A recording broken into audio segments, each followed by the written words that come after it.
Number 8. Naomi Irion.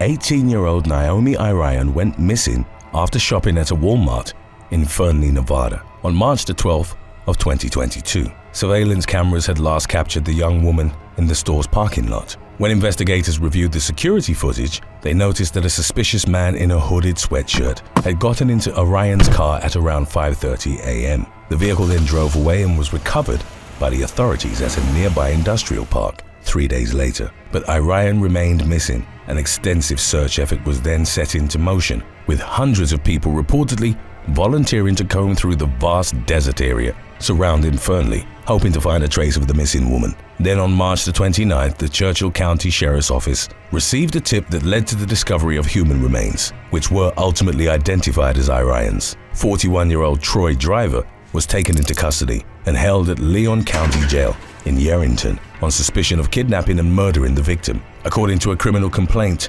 Driver was alleged to have assaulted Irion before fatally shooting her in the head and chest. He was also accused of destroying her cell phone and changing the tires on his truck to evade police detection. The man's pretrial hearing was scheduled to take place in Fernley Justice Court on July the 5th of 2022. Today's featured fan shout-out is Instagram follower Deb Pearson. To appear in our next video, send us your pic rocking the latest merch from theywillkillyou.com and send it in to us on Instagram today. Number 7.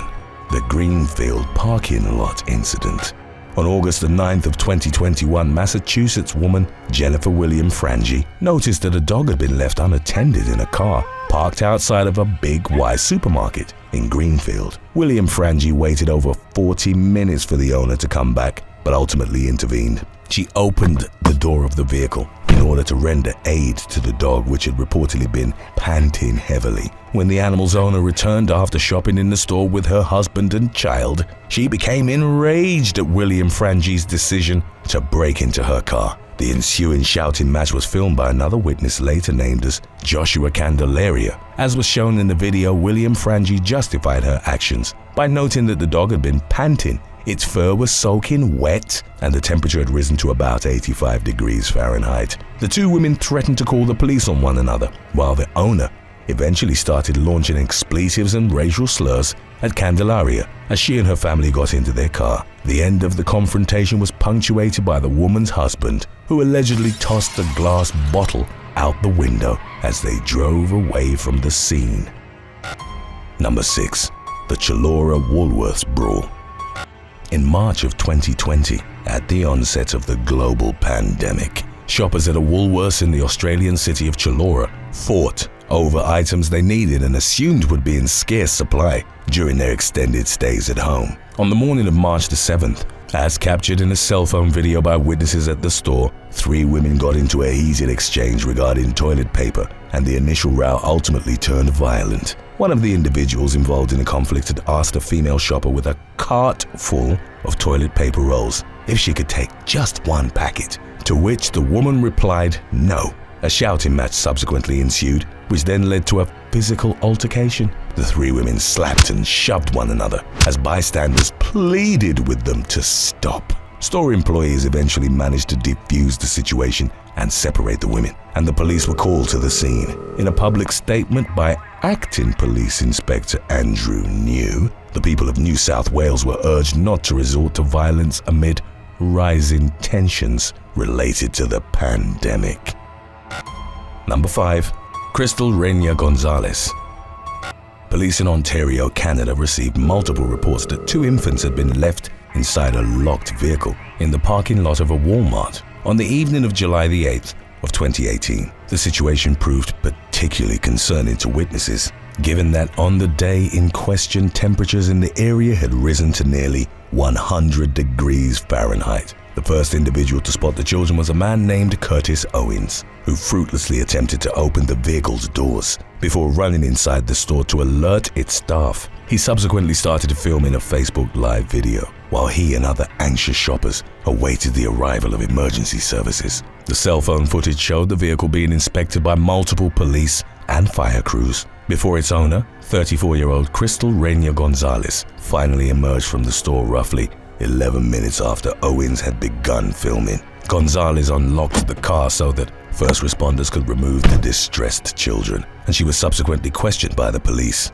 It was later reported that although the woman had left her vehicle's windows slightly cracked to allow for a small amount of ventilation, she hadn't turned on the air conditioner. Consequently, the temperature inside the car had become dangerously high. Gonzalez was arrested on suspicion of child endangerment, while the two infants were given medical attention before being placed in the custody of Child Protective Services.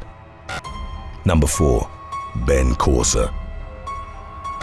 British software engineer Ben Corsa was gunned down while picking up groceries at a supermarket in Colima, Mexico, on the evening of May the 24th of 2022. According to the victim's family, he'd been living in Mexico since January of that same year, and at the time of the incident had been staying with a Mexican-American family near Colima. Corsa had reportedly been returning to his host's residence after spending time in Guadalajara when he and two young men from the household stopped to get some food. As they were sitting in their parked car outside the store, all three men were fatally shot by an unidentified gunman, whose motive, as of the case's latest updates, remained unclear. Investigators indicated that there were no signs of robbery, kidnapping, or anything else, and that it was likely the victims were simply in the wrong place at the wrong time. Subsequent reports detailed how Corsa's body would be returned to the United Kingdom for a funeral ceremony that was scheduled to be held near his home in Cornwall. Number 3. The Astoria Safeway altercation.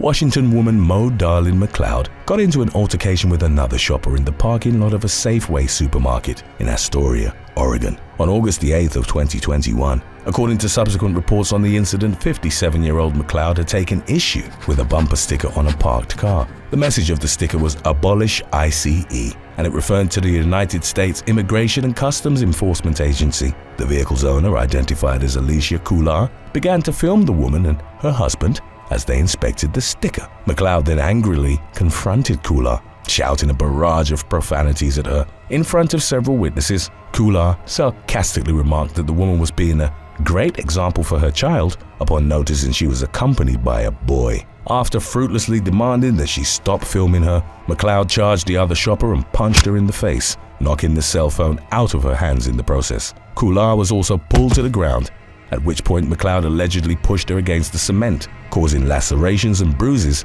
to her chest, back, and knee. Shortly thereafter, Kular called 911 to report the altercation, which ultimately led to McLeod's arrest on charges of felony assault, disorderly conduct, and criminal mischief. Today's topic was inspired by Chill Flyaway, Sharisha McCoy, and Lisa Douglas. If you have any other topics you'd like to learn about, subscribe and let us know in the comments section below. Number 2. Gabriel Manis. On the morning of April the 17th of 2016, Virginia man Gabriel Manis went to a Farm Fresh supermarket in Williamsburg to buy donuts for his pregnant wife. Minutes after entering the store, the 34-year-old, later reported as being a veteran of the United States Army, was fatally shot several times in the head and body while out of the view of security cameras. It was determined that Manis's mortal gunshot wounds had been inflicted by a man named Brian Hicks, aged 57. Investigators later revealed that the two men hadn't known each other prior to the attack, which Hicks had perpetrated inexplicably, without warning and without any just cause or provocation. Following a trial at Williamsburg James City County Circuit Court in May of 2017, Hicks was found not criminally responsible for Manis's murder by reason of insanity. It was reported that the gunman had been evaluated twice by a forensic psychologist at Central State Hospital, who concluded that he'd been in a psychotic state just prior to, during, and shortly after the shooting. Following the announcement of the verdict, Manis's widow filed a wrongful death lawsuit against Hicks, in which she sought a reported $5.35 million in damages for what was stated as sorrow, mental anguish, and loss of solace. The two sides reportedly reached a $300,000 settlement in April of 2018. Number 1. The Buffalo shooting.